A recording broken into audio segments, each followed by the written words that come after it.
देखो शिखरे आपणଙ୍କୁ स्वागत। आज ମୁଁ ଆପଣଙ୍କ ପାଇଁ ନେଇ ଆସିଛି ଦେଶ ବିଦେଶର 30ଟି ଗୁରୁତ୍ୱପୂର୍ଣ୍ଣ ଖବର। ନମ୍ବର 1 ଫେବ୍ରୁଆରୀ ମାସ ପାଇଁ ଆସିଲା ଓଡ଼ିଶା ଗାଇଡଲାଇନ୍।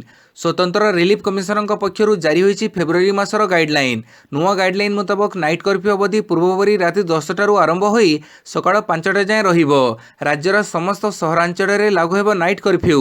सेहीपरि नुआ गाइडलाइन रे राज्य सरकार शिक्षानुष्ठान में सरस्वती पूजा को अनुमति देइछंती।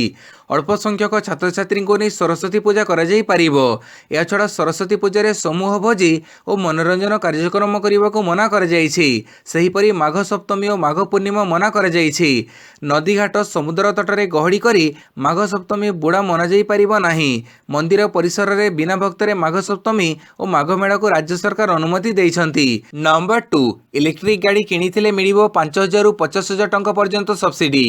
आपण विद्युत चालित जेकोसी गाड़ी क्रय करिसेंती कि जदि हाँ तेबे आपणक पई खुशी खबर।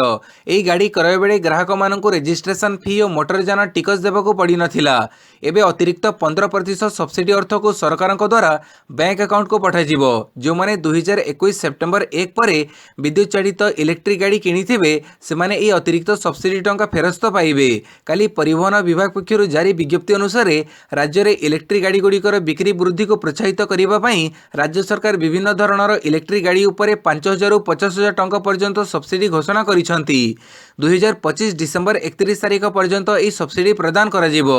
विद्युत चालित 2 चकिया यान में सर्वाधिक 5,000 टंका, 3 चकिया यान में 10,000 टंका और 4 चकिया यान में 50,000 टंका पर्यंत सब्सिडी सरकार जोगाई देबे। नंबर 3 आज बजेट नियुक्ति रोजगार टिकस उपरे रहीपारे नजर। आज अर्थमंत्री निर्मला सीतारमण संसद में 2022-23 आर्थिक वर्षर बजेट उपस्थापन करेंगे। कोविड महामारी रे प्रभावित होइतिबा चाकरी और मध्यवित्त को टिकस रिहाती मिलिबा नै आशा करा जाउछि। सेहीपरि क्रिप्टो करेन्सी नै टिकस व्यवस्था कौन रहिबो ता उपरे भी नजर रहिछि। पारंपरिक कृषि भित्तिभूमि सांगकु कोविड माडरे विपर्यस्त शिक्षा और सेवा क्षेत्र उपरे अर्थमंत्री को स्वतंत्र नजर रहिबो। भारत को इंडस्ट्रियल हब रे परिणत करने को सरकार लक्ष्य थिबारु दक्षता विकास स्टार्टअप सेमीकंडक्टर वैद्युतिक जान लगी बैटेरी निर्माण भड़ी नुआ रप्तानी भित्तिक शिल्प पर प्राधान्य दिया आशा करा जाउछि। चलित बजेट रे टैक्स रेट अपरिवर्तित रही पारे। सेहीपरि बजेट रे ग्रामांचल विकास को गुरुत्व दिया जाई पारे। मुख्यतः नियुक्ति चाषी को सार सब्सिडी दे आर्थिक सशक्त पई पदक्षेप निया जाई पारे। भित्तिभूमि निर्माण क्षेत्र में अधिक सरकारी निवेश अभिवृद्धिर वाहक हेबो बोली आकलन करा जाइछि। नंबर 4 यात्रीवाही बस और स्कूल बस पर गाइडलाइन जारी। सड़क परिवहन मंत्रालय पक्षर गाइडलाइन जारी। यात्रीवाही बस और स्कूल बस पर गाइडलाइन जारी कला परिवहन विभाग। गाइडलाइन अनुसार एणिकी बस गुड़िक यात्रा करुवा दूरत्व यात्री अग्नि निरापत्ता व्यवस्था स्थापन करने आवश्यक हेबो। कौनसी समय दुर्घटना घटिले रक्षा करा जाई पारिबो। सड़क परिवहन मंत्रालय कहिछि जे टाइप 3 बस और स्कूल बस भितर यात्री बसवा स्थान में अग्नि अलार्म व्यवस्था स्थापन पर एक व्यवस्था लागू कर बस रे अग्निकांड घटनार अनुसंधान को दर्शाई कहुଯାଇଛି एभली दुर्घटना समय बस भितर बसिथिबा यात्री माने उच्च तापमात्रा और धुआं जोगु अनेक समय आहत हुअंती। यात्री बसिबा स्थान में अग्नि चेतावनी व्यवस्था स्थापित हेले एही दुर्घटना को बहु परिमाण में रोकाई पारिबो बोली मंत्रालय कहिछि। पाणीपाग सूचना शीत कमिबो 4 रे हेबो कुआपथर वर्षा। आगामी 3 रु 4 दिन मध्य रातिर तापमात्रा 3 रु 5 डिग्री जाए वृद्धि होबार संभावना रही। तेणु आज शीत कमिबो किंतु कुआपथर वर्षा होई पारे। पश्चिम झड़ प्रभाव में फेब्रुआरी 4 तारिख में सुंदरगढ़, देवगढ़, अनुगुल, ढेंकानाल, जाजपुर, केन्दुझर और मयूरभंज जिले में गोटे दुईटी स्थान में कुआपथर वर्षा संभावना रही। से भुवनेश्वर आंचलिक पाणीपाग केन्द्र पक्षर सतर्क सूचना जारी कर भुवनेश्वर आंचलिक पाणीपाग केन्द्र निर्देशक डॉक्टर HR विश्वास कहते आज फेब्रुआरी 2 तारिख पर्यंत पाग सुखिला 3 तारिख संध्या और राति उत्तर ओडिशा रे केतेक जिले में गोटे रु 2टी स्थान में वर्षा होबार संभावना रही। फेब्रुआरी 1 और 2 तारिख में मालकानगिरी, कोरापुट, रायगढ़, गजपति, कलाहांडी, कंधमाल, गंजाम जिले में होइपारे घन कुहुड़ी। सेहीपरि 3 तारिख सकाळे उपकूल ओडिशा रे गोटे रु 2टी स्थान में घन कुहुड़ी होबार संभावना रही। नंबर 6 सकाळ 6टारू राति 9टा पर्यंत खोला रहिबो श्रीमंदिर। आज साधारण लोकंक पई खोलिबो श्रीमंदिर। सेथिपई जारी होईछि SOP। मंदिर प्रशासन पक्षरु जारी होइतिबा गाइडलाइन अनुसार दैनिक सकाळ 6टारू राति 9टा पर्यंत खोला रहिबो श्रीमंदिर। सैनिटाइजेशन पई प्रति रविवार श्रीमंदिर बंद रहिबो। श्रद्धालु माने साथी रे आधार, भोटर कार्ड सह डबल डोज टीका सर्टिफिकेट आनिबा जरूरी। नचे 96 घंटा मध्य होइतिबा टेस्ट नेगेटिव रिपोर्ट जरूरी। सबु श्रद्धालु मास्क, सैनिटाइजर, सामाजिक दूरता मानिबा वांछनीय बोली गाइडलाइन रे लिखा जाइछि। नंबर 7 एणिकी 100% कर्मचारी को नहीं चलिबो सरकारी ऑफिस। राज्य में कोविड संक्रमित मामला ह्रास पाउथिबा बेले राज्य सरकार फेब्रुआरी मास पई गाइडलाइन जारी करिसंती। साधारण प्रशासन विभाग पक्षरु जारी निर्देशनामा अनुसार राज्य सरकार समस्त विभाग सबऑर्डिनेट ऑफिस गुड़िक फेब्रुआरी 1 रु 100% कर्मचारी रे परवर्ती निर्देश पर्यंत कार्य करिवो। जो कर्मचारी माने कोविड संक्रमित हेबे सेमानकु 2022 जनवरी 31 तारिखर संशोधित निर्देशनामा अनुसार छुट्टी रे रही परिबे बोली साधारण प्रशासन विभाग कहिछि। नंबर 8 बढ़िला अवधि कोहड़ हैला कटकणा। भारतीय निर्वाचन कमिशन पक्षर कटकणा अवधि वृद्धि सहित किछिटा कटकणा को कोहड़ कर जाइछि। 5 राज्य रे निर्वाचन पई लागू होइतिबा कटकणा अवधि वृद्धि कर जाइछि। पूर्वरु लागू कटकणा को फेब्रुआरी 11 पर्यंत वृद्धि कर जाइछि। शोभायात्रा, रोड शो, पदयात्रा, बाइक शोभायात्रा फेब्रुआरी 11 पर्यंत मना। सर्वाधिक 1000 लोकंको नै निर्वाचनी सभा होई परिबो। आसेई प्रार्थी माने 20 जन को नै घर को घर बोली प्रचार करि परिबे। एई कटकणा फेब्रुआरी 11 पर्यंत बड़बतर रहिबो बोली निष्पत्ति निया जाइछि। कोविड संक्रमणर प्रभाव ह्रास पाई नथिबारु आमको प्रतिशोधमूलक पदक्षेप नेबाकू पड़िबो बोली निर्वाचन कमिशन कहिसंती। सेहिपरि राजनैतिक दल लागि इंडोर मीटिंग पई 500 लोकंको अनुमति दैछंती निर्वाचन कमिशन। नंबर 9 नीलाचल इस्पात को 12100 कोटी टंका किणिबा टाटा। दीर्घ दिन धरी बंद रहिबा परे शेषरे बिक्री होइछि नीलाचल इस्पात कारखाना। नीलाचल निगम लिमिटेड अर्थात एनआईएनएल को सर्वाधिक बिडिंग 12100 कोटी टंका किणिबा टाटा स्टील। टाटा पक्षरु डका जाइथिबा एई बिडिंग को केंद्र सरकार मंजूर करिसेंती। ओडिशार एई कारखाना 4टी सीपीएससी रो मिलित भागीदारी रे कार्य करुथिला। मुख्यतः एमएमटीसी, एनएमडीसी, भेल, मेकन एवं ओडिशा सरकार पब्लिक सेक्टर ओएमसी एवं इपिकल भागीदारी रे एई कंपनी परिचालित हेउथिला।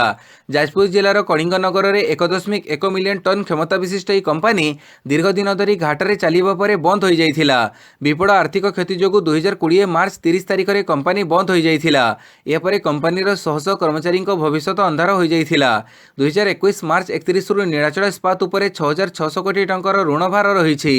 एई कंपनी को घरीकरण प्रक्रिया रे ओडिशा सरकार को पूर्ण सहयोग करिछि। नंबर 10 राज्य रे दैनिक कोविड संक्रमण 4000 तड़कू खसिला। गत 24 घंटे राज्य में 3338 जन कोविड आक्रांत चिन्हट होइछंती। खोर्धारू 646 जन, अनुगुळरू 85, बालेश्वररू 141, बरगढ़रू 46, भद्रकरू 57, बलांगीररू 67, बौद्धरू 49, कटकरू 293, देवगढ़रू 67, ढेंकानाळरू 61, गजपतिरू 64, गंजामरू 44, जगतसिंहपुर 70, जाजपुर 19, झारसुगुड़ारू 74, कड़ाहांडीरू 107, कंधमालरू 33, केन्द्रापड़ारू 73, केन्दुझररू 21, कोरापुटरू 59, मालकानगिरीरू 34, मयूरभंजरू 145, नवरंगपुररू 90, नयागढ़रू 120, नुआपड़ारू 129, पुरीरू 56, रायगढ़रू 66, संबलपुररू 115, सोनपुररू 35, सुंदरगढ़रू 237 और स्टेटपुलरू 136 जन चिन्हट होइछंती। नंबर 11 तैयारी हेबो 504 पुलिस क्वार्टर। सर्वेक्षण रे 5 जगह चिन्हट। पुलिस कर्मचारी राजधानी रे नुआ 504 क्वार्टर्स तैयारी हेबो। एथिपई राज्य पुलिस गृह निर्माण संस्था 5टी जगह चिन्हट करिछि। प्राथमिक पर्यायर एयरफिल्ड, बड़गढ़, कलिंग विहार, लक्ष्मीसागर स्थित ट्राफिक ट्रेनिंग सेंटर और संरक्षित आरक्षी कार्यालय परिसर रे क्वार्टर्स तैयारी करबाकू योजना होइछि। परे आउ किछि स्थान रे जगह चिन्हट करजिबो बोली ओपीएचडब्ल्यूसी रो जने वरिष्ठ अधिकारी कहिसंती। एबे Biju Patnaik police academy, तमांडो 7 battalion, Khandagiri, Balianta आदि अंचल रे पुलिस क्वार्टर्स रहिछि। मात्र यह पर्याप्त हेउनाही। तेणु चलित वर्ष आउ 504 नुआ क्वार्टर्स तैयारी करबाकू योजना रहिथिबा से कहिसंती। नंबर 12 पुणी सस्ता हैला सुना। सुना रूपार दर में वृद्धि होइथिले भी रेकर्ड स्तर बहुत सस्तारे मिलुछि सुना। काली 24 कैरेट सुना 10 ग्राम मूल्य भारत में 47,920 टंका थिबा बेले 22 कैरेट सुना 10 ग्राम मूल्य 43,890 टंका रहिछि। भारत में गत 24 घंटा मध्य 10 ग्राम 24 कैरेट और 22 कैरेट सुना मूल्य रे 610 टंका ह्रास पाइछि। नंबर 13 अमेरिका पर जापान भी लड़ुआ विमान निखोज। जापान वायुसेनार एक लड़ुआ विमान निखोज होइछि। एहाकू खोजिबाकू उद्यम जारी रहिथिया बेले एपर्यंत ताहार पत्ता मिली नाही। जापान वायुसेना पक्षरु मिलिथिबा सूचना अनुसार सोमवार दिन एक F-15 लड़ुआ विमान कोमाट्सु वायुसेना घाटी उड़ीबार किछि समय पर राडार परदारू अदृश्य होइगला। जापान सागर उपरे केंद्रीय इशिकावा अंचल रे यह उड़ुथिया बेले अदृश्य हो जाइथिला। या सहित एथिरे बसिथिबा पायलट मानकर मध्य कोनोसी पत्ता मिलु नाही। एही लड़ुआ विमान रे मोट 2 जण पायलटଙ୍କ बसिबार व्यवस्था रहिछि। गत सप्ताह दक्षिण चीन सागर रे अमेरिकार F-35 लड़ुआ विमान निखोज हो जाइथिला।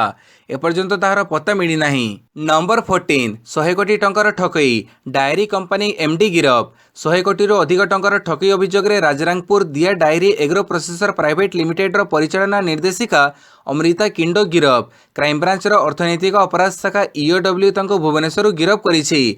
अमृता विरोध में आईपीसी रे मामला रुजु कर गिरफ पर भुवनेश्वर एसडीजीएम कोर्ट रे हाजर कर तेबे जमीन नामंजूर हो जेल पठाई दि जाइछि। अन्नपूर्णा फाइनान्स प्राइवेट लिमिटेड अभियोग आधार में अमृता विरोध में कार्यानुष्ठान होइछि।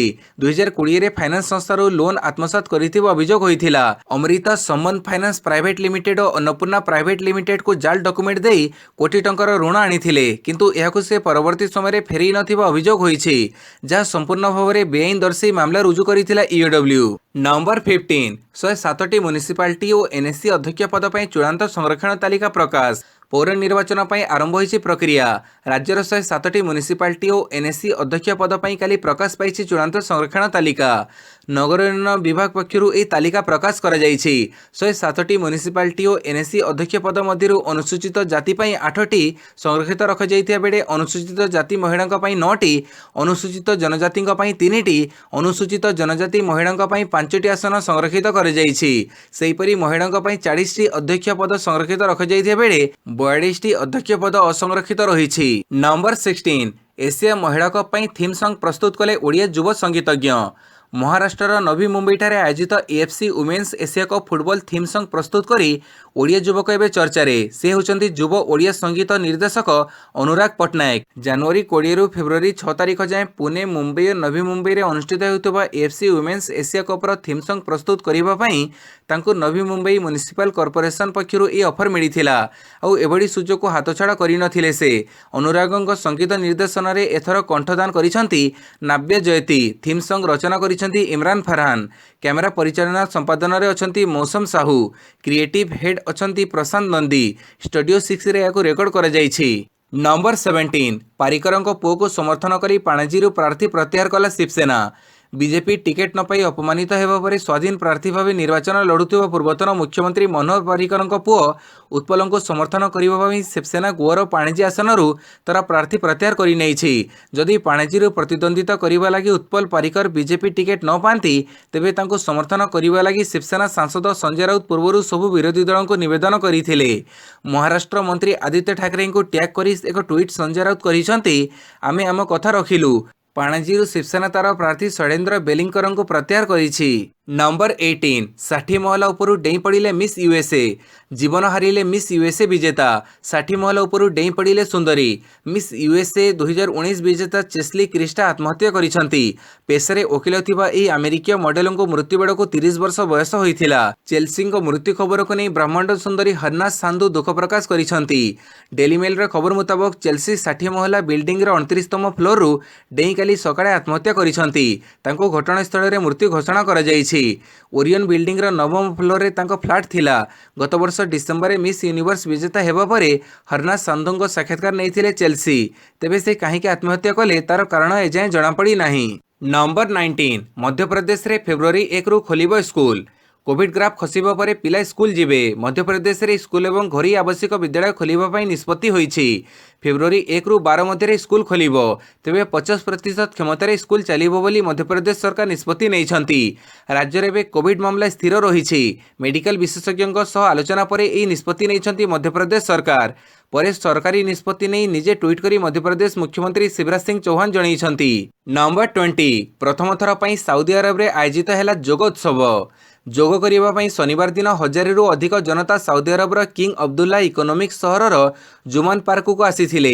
ए उत्सव सऊदी अरबर प्रथम योग उत्सव थिला और यहाकू सऊदी अरबर योग कमिटी द्वारा आयोजन कर जाइथिला बोली सऊदी अरबर एक गणमाध्यम सूत्ररू प्रकाश। ए उत्सव रे सऊदी अरबर 10 रु 60 वर्षीय जनता भाग नैथिले। एथिरे लोकमाने विभिन्न प्रकार योग मानसिक शांतिर विभिन्न प्रकार उपाय विषय शिक्षा लाभ करिथिले। जुमान पार्क रे सऊदीर जनता घास पड़िया उपरे योग करिथिले। नंबर 21 अर्थनैतिक सर्वे चलित वर्ष 7% बढ़िबो उपभोग। कालीठू संसद में आरंभ होइछि बजेट अधिवेशन। प्रथम दिन में उपस्थापन होइछि अर्थनैतिक सर्वे रिपोर्ट 2021-22। केन्द्र अर्थमंत्री निर्मला सीतारमण काली ଏହି ଅର୍ଥନୈତିକ ସର୍ଭେ ରିପୋର୍ଟ ଉପସ୍ଥାପନ କରିଛନ୍ତି। ଚଳିତ ବର୍ଷ ତଥା 2022ରେ ଭାରତରେ 7% କିଣାବିକା ତଥା ଉପଭୋଗ ବଢ଼ିବ, ଯେଉଁଥିରେ ସରକାରୀ ଉପଯୋଗିତା ସର୍ବାଧିକ ଯୋଗଦାନ ରହିବ ବୋଲି ଆର୍ଥିକ ସର୍ବେକ୍ଷଣରେ ଆକଳନ କରାଯାଇଛି। ସର୍ଭେ ରିପୋର୍ଟରେ ଆହୁରି କୁହାଯାଇଛି ଯେ ପ୍ରି ପାଣ୍ଡେମିକ୍ ସ୍ତର ଅତିକ୍ରମ କରିବା ପରେ ସରକାରୀ ଉପଭୋଗ 7.6% ବୃଦ୍ଧି ପାଇବ ବୋଲି ଆକଳନ କରାଯାଇଛି। ଏଥିସହ ବେସରକାରୀ କିଣାବିକାରେ ମଧ୍ୟ ଯଥେଷ୍ଟ ଉନ୍ନତି ହେବ ବୋଲି ପୂର୍ବାନୁମାନ କରାଯାଇଛି, ଯାହା ପୂର୍ବ ମହାମାରୀ ଉତ୍ପାଦନ ସ୍ତରର 97% ଆଦାୟ ହୋଇପାରିବ। ବର୍ତ୍ତମାନର ସ୍ଥିତି ଓ ଭବିଷ୍ୟତର ଆବଶ୍ୟକତା ମୁତାବକ ଆଗକୁ ଗ୍ରାହକଙ୍କ ଚାହିଦା ବୃଦ୍ଧି ପାଇବ। ସେପଟେ ମହାମାରୀ ସମୟରେ ୟୁପିଆଇ ଭଳି ଡିଜିଟାଲ ପେମେଣ୍ଟ ଉପରେ ଲୋକଙ୍କ ଭରସା ବଢ଼ିଛି। ଡିଜିଟାଲ ନେଣଦେଣରେ ଦ୍ରୁତ ଗତିରେ ବୃଦ୍ଧି ପାଇଛି। ନମ୍ବର 22 କାନପୁରରେ ଇଲେକ୍ଟ୍ରିକ୍ ବସ୍ ଚଢ଼ିଯିବାରୁ 6 ବ୍ୟକ୍ତି ମୃତ। ରବିବାର ରାତିରେ କାନପୁର ଅନ୍ତର୍ଗତ ଟାଟମିଲ୍ ଛକରେ ନିୟନ୍ତ୍ରଣ ହରାଇଥିବା ଗୋଟିଏ ଇଲେକ୍ଟ୍ରିକ୍ ବସ୍ ଚଢ଼ିଯିବାରୁ ଅନନ୍ୟ 6 ଜଣ ବ୍ୟକ୍ତିଙ୍କର ମୃତ୍ୟୁ ଘଟିଥିବା ବେଳେ ଆହୁରି 12 ଜଣ ଆହତ ହୋଇଥିବା କଥା ପୁଲିସ କହିଛି। ସେହିପରି ରବିବାର ଦିନ ତେଲେଙ୍ଗାନାର କରିମନଗର ଜିଲ୍ଲାରେ ଜଣେ ନାବାଳକ ଦ୍ରୁତଗତିରେ ଚଢ଼ୁଥିବା ଗୋଟିଏ କାର୍ ରାସ୍ତା ପାର୍ଶ୍ୱରେ ଥିବା କୁଡ଼ିଆ ଘରକୁ ମାଡ଼ିଯିବାରୁ 4 ଜଣ ମହିଳାଙ୍କର ମୃତ୍ୟୁ ଘଟିଥିବା ପୁଲିସ କହିଛି। ନିୟନ୍ତ୍ରଣରୁ ବାହାରିଯାଇ କାନପୁରରେ ଉକ୍ତ ଇଲେକ୍ଟ୍ରିକ୍ ବସ୍ଟି ସେଠାରେ ଥିବା ଅନ୍ୟ କେତୋଟି ଗାଡ଼ି ସହ ଧକ୍କା ଖାଇବା ସହ ପ୍ରାୟ 1500 ପଥଚାରୀଙ୍କ ଉପରେ ଚଢ଼ିଯାଇଥିଲା। ନମ୍ବର 23 3 ମିନିଟ୍ରେ 204 ଥର ନି ଷ୍ଟ୍ରାଇକ୍, ନୂତନ ବିଶ୍ୱକୀର୍ତ୍ତିମାନ ସ୍ଥାପନ କଲେ ସଚିନ। ଭାରତର ନି ଷ୍ଟ୍ରାଇକର ଭାବେ ପରିଚିତ ଓଡ଼ିଆ ପୁଅ ସଚିନ ବେହେରା ନୂତନ ବିଶ୍ୱକୀର୍ତ୍ତିମାନ ସ୍ଥାପନ କରି ରାଜ୍ୟ ପାଇଁ ଗର୍ବ ଆଣିଛନ୍ତି। ସଚିନ 3 ମିନିଟ୍ରେ 204 ଥର ଆଣ୍ଠୁ ପ୍ରଘାତ ବା ନି ଷ୍ଟ୍ରାଇକ୍ କରି ନୂତନ ବିଶ୍ୱକୀର୍ତ୍ତିମାନ ସ୍ଥାପନ କରିଛନ୍ତି। ଏଥିସହିତ ସଚିନ ପାକିସ୍ତାନର ମୁଷ୍ଟିଯୋଦ୍ଧା ମହମ୍ମଦ ରସିଦଙ୍କ ନାମରେ ଥିବା 178 ନି ଷ୍ଟ୍ରାଇକ୍କୁ ଭାଙ୍ଗିବାରେ ସଫଳ ହୋଇଛନ୍ତି। Guinness book of world record ଓ ବିଶ୍ୱକୀର୍ତ୍ତିମାନ ଲାଗି ସଚିନଙ୍କ ପାଇଁ ରବିବାର ଭୁବନେଶ୍ୱର ବୁଦ୍ଧ ମନ୍ଦିର ପରିସରରେ ସ୍ୱତନ୍ତ୍ର କାର୍ଯ୍ୟକ୍ରମ ଆୟୋଜିତ ହୋଇଥିଲା। ଏଥିରେ ଦୁଃସାହସିକ କ୍ରୀଡ଼ାବିତ ସଚିନ 5 କିଗ୍ରା ଏଙ୍କେଲ ୱେଟ୍ ବାନ୍ଧି 3 ମିନିଟ୍ରେ 204 ଥର ଆଣ୍ଠୁ ପ୍ରଘାତ ବା ନି ଷ୍ଟ୍ରାଇକ୍ କରି ନୂତନ ବିଶ୍ୱକୀର୍ତ୍ତିମାନର ଅଧିକାରୀ ହୋଇଛନ୍ତି। ଏଥିସହିତ ସଚିନ ଦ୍ୱିତୀୟ ଥର ପାଇଁ ଗିନିଜ୍ ବୁକ୍ ଅଫ୍ ୱାର୍ଲଡ ରେକର୍ଡରେ ନିଜ ନାମକୁ ଲିପିବଦ୍ଧ କରିଛନ୍ତି। ନୂଆପଡ଼ା ବ୍ଲକ ବୋଡେନ ବ୍ଲକ ଲରକା ଗ୍ରାମର ଲକ୍ଷ୍ମୀପ୍ରସାଦ ବେହେରା ଓ ଆରତୀ ବେହେରାଙ୍କ ପୁତ୍ର ସଚିନ ପ୍ରଥମେ ଜଣେ 100 ମିଟର ଧାବକ ଥିଲେ। ନମ୍ବର 24 କୋଭିଡ୍ କଟକଣାରେ କୋହଳ କଲେ ପଶ୍ଚିମବଙ୍ଗ ସରକାର। କୋଭିଡ୍ କଟକଣାରେ ସାମାନ୍ୟ କୋହଳ କରିଛନ୍ତି ପଶ୍ଚିମବଙ୍ଗ ସରକାର। ସୋମବାର ମୁଖ୍ୟମନ୍ତ୍ରୀ ମମତା ବାନାର୍ଜୀ କହିଛନ୍ତି ଏଣିକି ନାଇଟ୍ କର୍ଫ୍ୟୁ ରାତି 10ଟା ପରିବର୍ତ୍ତେ 11ଟାରୁ ଭୋର 5ଟା ପର୍ଯ୍ୟନ୍ତ ଲାଗୁ କରାଯିବ। ସେହିପରି ରେସ୍ତୋରାଁ, ବାର୍ ଓ ସିନେମା ହଲ୍ 75% କାପାସିଟିରେ ଚାଲିପାରିବ। ପାର୍କ ଓ ପର୍ଯ୍ୟଟନ ସ୍ଥଳ ଖୋଲିବା ସହ କୋଭିଡ୍ ସେଫ୍ଟି ପ୍ରୋଟୋକଲ ମାନିବାକୁ ପଡ଼ିବ। ପଶ୍ଚିମବଙ୍ଗରେ ସଂକ୍ରମଣ ହ୍ରାସ ପାଉଛି। ଏହାକୁ ଦୃଷ୍ଟିରେ ରଖି ରାଜ୍ୟରେ ଫେବୃଆରୀ 3ରୁ ଅଷ୍ଟମରୁ ଦ୍ୱାଦଶ ଶ୍ରେଣୀ ଖୋଲିବ। ଏଥିସହ କଲେଜ ଏବଂ ବିଶ୍ୱବିଦ୍ୟାଳୟଗୁଡ଼ିକ ମଧ୍ୟ ଫେବୃଆରୀ 3ରୁ ଖୋଲିବ। ସେହିପରି ବେସରକାରୀ କାର୍ଯ୍ୟାଳୟରେ 50%ରୁ 75%ଙ୍କୁ ବୃଦ୍ଧି କରାଯାଇପାରିବ ବୋଲି ମୁଖ୍ୟମନ୍ତ୍ରୀ କହିଛନ୍ତି। ସେହିଭଳି ଆଜିଠାରୁ ମୁମ୍ବାଇ ଓ ଦିଲ୍ଲୀରୁ ବିମାନ ଚଳାଚଳ କରିବ ବୋଲି ପଶ୍ଚିମବଙ୍ଗ ମୁଖ୍ୟମନ୍ତ୍ରୀ କହିଛନ୍ତି। ନମ୍ବର 25 ଆନ୍ଧ୍ରପ୍ରଦେଶରେ ସରକାରୀ କର୍ମଚାରୀଙ୍କ ଅବସର ବୟସ ବୃଦ୍ଧି। ଆନ୍ଧ୍ରପ୍ରଦେଶ ସରକାର ସୋମବାର ନିଜର କର୍ମଚାରୀଙ୍କ ଅବସର ବୟସକୁ 2 ବର୍ଷ ବୃଦ୍ଧି କରି 62 କରିଛନ୍ତି। ଏକ ଗେଜେଟ୍ ବିଜ୍ଞପ୍ତିରେ କୁହାଯାଇଛି ବରିଷ୍ଠ କର୍ମଚାରୀଙ୍କ ଅଭିଜ୍ଞତା ଏବଂ ପାରିଦର୍ଶିତାକୁ ବ୍ୟବହାର କରିବା ଏବଂ ସାଧାରଣତଃ ବର୍ଦ୍ଧିତ ଆୟୁଷ ଏବଂ ଉନ୍ନତ ସ୍ୱାସ୍ଥ୍ୟାବସ୍ଥାକୁ ବିଚାରକୁ ନେଇ ସମସ୍ତ ରାଜ୍ୟ ସରକାରୀ କର୍ମଚାରୀଙ୍କ ଅବସର ବର୍ତ୍ତମାନର ବୟସକୁ 60ରୁ 62 ବର୍ଷକୁ ବୃଦ୍ଧି କରିବାକୁ ପ୍ରସ୍ତାବ ଦିଆଯାଇଛି। ନମ୍ବର 26 କେନ୍ଦ୍ରମନ୍ତ୍ରୀ ବାଘେଲ ଅଖିଲେଶଙ୍କ ବିରୋଧରେ ବିଜେପି ପ୍ରାର୍ଥୀ। କେନ୍ଦ୍ରମନ୍ତ୍ରୀ ଏସ୍ପି ସିଂ ବାଘେଲ ଉତ୍ତରପ୍ରଦେଶର ମୈନପୁର ଜିଲ୍ଲା ଅଧୀନସ୍ଥ କରହାଲରୁ ସପା ସୁପ୍ରିମୋ ଅଖିଲେଶ ଯାଦବଙ୍କ ବିରୋଧରେ ନିର୍ବାଚନ ଲଢ଼ିବେ। କାଲି ଏହି ଆସନରୁ ଉଭୟ ଅଖିଲେଶ ଓ ବାଘେଲ ପ୍ରାର୍ଥୀପତ୍ର ଦାଖଲ କରିଛନ୍ତି। ବାଘେଲ ଏବେ ଆଗ୍ରା ଲୋକସଭା ଆସନର ସଦସ୍ୟ। କରହାଲ ବିଧାନସଭା ଆସନ ମଣିପୁର ସଂସଦୀୟ ନିର୍ବାଚନ ମଣ୍ଡଳୀର ଏକ ଅଂଶ। ସପା ପ୍ରତିଷ୍ଠାତା ମୁଲାୟମ ସିଂ ଯାଦବ ଏହି ଆସନରୁ ପ୍ରତିନିଧିତ୍ୱ କରୁଥିଲେ। କରହାଲରେ ଯାଦବ ପରିବାରର ଦଖଲ ରହିଆସିଛି। 2002କୁ ଛାଡ଼ିଦେଲେ ଏହି ଆସନ 1993ରୁ ସପା ସହ ରହିଛି। ନମ୍ବର 27 ରଣଜୀ ଟ୍ରଫି ଫେବୃଆରୀ 16ରୁ। ବହୁ ପ୍ରତୀକ୍ଷିତ ରଣଜୀ ଟ୍ରଫିର 2021-22 ଋତୁ ଆସନ୍ତା ଫେବୃଆରୀ 16 ତାରିଖରୁ ଖେଳାଯିବ। ପୂର୍ବ ସୂଚନା ଅନୁସାରେ ଆଇପିଏଲ୍ର ଏପାଖ ସେପାଖ ହୋଇ 2ଟି ପର୍ଯ୍ୟାୟରେ ଏହା ଆୟୋଜନ କରିବାକୁ ବିସିସିଆଇ ଯୋଜନା କରିଛି। ଏଲିଟ୍ ଗ୍ରୁପର ଲିଗ୍ ମ୍ୟାଚ୍ଗୁଡ଼ିକ ମାର୍ଚ୍ଚ 5 ତାରିଖ ଯାଏଁ ଚାଲିବ। ବିସିସିଆଇ ଏଥିପାଇଁ 9ଟି ଭେନ୍ୟୁ ଚୂଡ଼ାନ୍ତ କରିଛି। 8ଟି ଭେନ୍ୟୁରେ 8ଟି ଗ୍ରୁପ୍ ମ୍ୟାଚ୍ଗୁଡ଼ିକ ଖେଳାଯିବ। ପ୍ରତି ଗ୍ରୁପରେ 4 ଦଳ ରହିବେ। ନବମ ଭେନ୍ୟୁରେ ପ୍ଲେଟ୍ ଗ୍ରୁପର 6 ଦଳ ଖେଳିବେ। ଯେଉଁ 9ଟି ଭେନ୍ୟୁ ଚୂଡ଼ାନ୍ତ ହୋଇଛି ସେଥିରେ କଟକ ସ୍ଥାନ ପାଇଛି। ଅନ୍ୟ ସହରଗୁଡ଼ିକ ହେଲେ ଚେନ୍ନାଇ, କୋଲକାତା, ହାଇଦ୍ରାବାଦ, ଗୁଆହାଟୀ, ତ୍ରିଭେନ୍ଦ୍ରମ, ବାରଦା, ଅହମ୍ମଦାବାଦ ଓ ରାଜକୋଟ। ପୂର୍ବ ଭଳି ନିରପେକ୍ଷ ଭେନ୍ୟୁରେ ପ୍ରତି ଦଳ ଖେଳିବେ। ମଙ୍ଗଳବାର ରଣଜୀ ଟ୍ରଫିର ଗ୍ରୁପିଂ ଘୋଷଣା କରାଯିବ। ଖେଳାଳିମାନେ ଫେବୃଆରୀ 10ରୁ ଜୈବ ବଳୟ ଭିତରେ ପ୍ରବେଶ କରି 5 ଦିନ ସଙ୍ଗରୋଧରେ ରହିବା ପରେ ଖେଳିବେ। ଏଲିଟ୍ର ସମସ୍ତ 8 ଗ୍ରୁପର ଶୀର୍ଷ ଦଳକୁ ନେଇ ସୁପର ଲିଗ୍ ଓ ନକ୍ଆଉଟ୍ ଆଇପିଏଲ୍ 2022 ପରେ ଖେଳାଯିବ। नंबर 28 आईपीएल रो नुआ दल लखनऊ सुपर जायंट उन्मोचन कला नुआ लोगो। आईपीएल रो नुआ दल लखनऊ सुपर जायंट सोमवार 2022 आईपीएल पई एहर लोगो उन्मोचन करि देइछि। एही लोगोरे एक पक्षीर डेणा सह भारतीय जातीय पताकार तीनिटी रंग नील रंगर बैट और नाली रंगर बॉल अछि।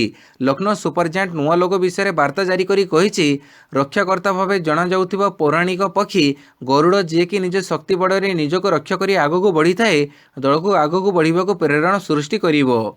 नंबर 29 ओडिशा ओपन बैडमिंटन उद्यापित एककरे उन्नति और किरण।